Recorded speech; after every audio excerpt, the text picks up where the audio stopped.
Définition, deux plans sont parallèles, soit lorsqu'ils sont confondus, soit comme sur le dessin ici, ils n'ont aucun point commun.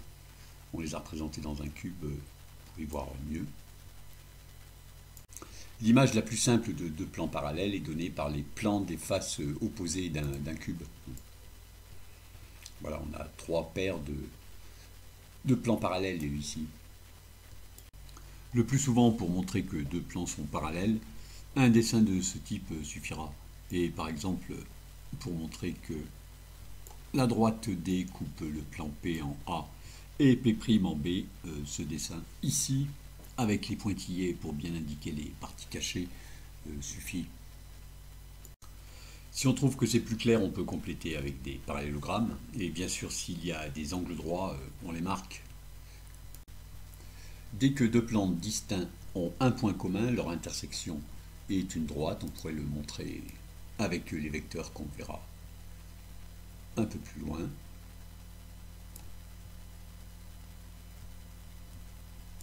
Dans ce cas aussi, on pourra souvent se contenter de représentations simplifiées, un livre ouvert, ou peut-être voilà, un toit. Ici, des pointillés seraient bienvenus. Position relative d'une droite et d'un plan. Ici, KL et P, la droite KL et le plan P n'ont aucun point commun. On dit que KL est parallèle à P. Mais on a aussi ce parallélisme quand MT, la droite MT comme ici, est contenue dans le plan P. À ce moment-là, l'intersection de MT et de P, c'est MT. Et le dernier cas possible, celui-ci, on dit alors que D et P sont séquents en A.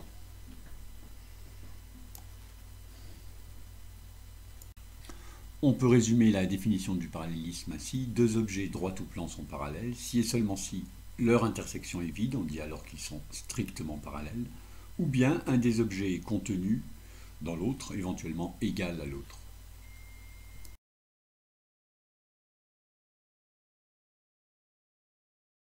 Théorème avec deux plans parallèles. Si une droite coupe un des deux plans, alors elle coupe l'autre. Si on regarde les plans de profil, on retrouve une configuration vue au collège avec des droites. Avec deux plans parallèles, si un troisième plan coupe un des deux plans, alors il coupe l'autre, et de plus, les intersections sont parallèles. Ces théorèmes seraient assez faciles à prouver avec les vecteurs. On les admet ici. On récapitule ces deux théorèmes. P1 et P2, les plans parallèles sont en bleu et rose, D est en noir. Et deuxième théorème, Pi est un plan ici en gris qui coupe le rose. Alors il coupe aussi l'autre, et de plus, les intersections sont parallèles. Maintenant, deux théorèmes concernant une droite et un plan qui sont parallèles. Alors, c'est le cas ici, D est parallèle à P. Alors, on a un point M dans le plan P, et si on trace la parallèle à D passant par M, elle va être contenue dans le plan P. Deuxième théorème, si on a deux droites parallèles dont l'une est contenue dans un plan P, alors la deuxième est aussi parallèle au plan P. On donne maintenant trois théorèmes relatifs à deux droites parallèles. Ici, D et D' sont parallèles, et on suppose de plus que D est parallèle à un plan P. Alors, D' est parallèle au plan P. La droite D coupe le plan P en A.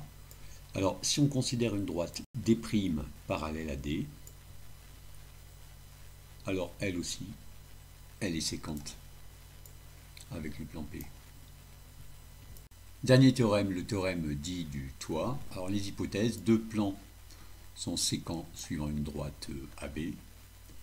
Puis on prend une droite D contenue dans P et une droite D' contenue dans P', telle que D et D' sont parallèles. Alors, l'intersection des deux plans AB est parallèle à ces deux droites, D et D'. Ce théorème, on le démontrera parce qu'il fait partie des théorèmes dits exigibles. avec les vecteurs, on le démontrera bien sûr.